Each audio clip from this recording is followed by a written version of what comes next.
موجود ہیں جو اپنے بچوں کے لیے روزی روٹی کمانے کے لیے سارا دن بارش گرمی سردی میں جو ہے یہ یہاں پر کھڑے ہوتے ہیں کہ شاید کچھ ہو جائے. لیکن کیا پیٹرول سے ان کی زندگی متاثر ہوئی ہے؟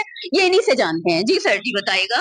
یہ پیٹرول اتنا مہنگا ہو گیا ہے کہ آج میں نے 1000 روپے کا پیٹرول ڈلوایا ہے، لیکن ابھی تک مجھے کوئی 2 سواریاں ملی ہیں، وہ بھی پیمنٹ کرایہ نہیں کر پا رہی.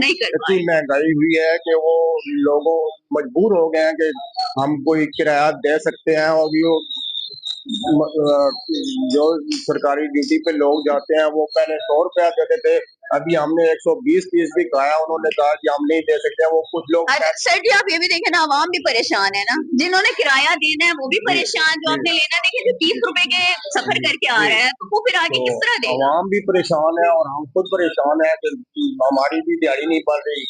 جو پیٹرول ڈالا ہے وہ بھی ابھی تک پورا نہیں ہو رہا ہے. بس یہی جو مسئلے مسائل ہیں کام عوام کے، کام انسان کے، جو وہ بہت مشکل ہو گئے ہیں.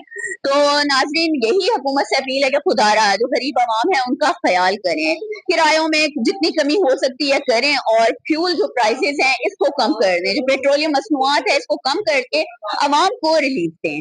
امید ہے ناظرین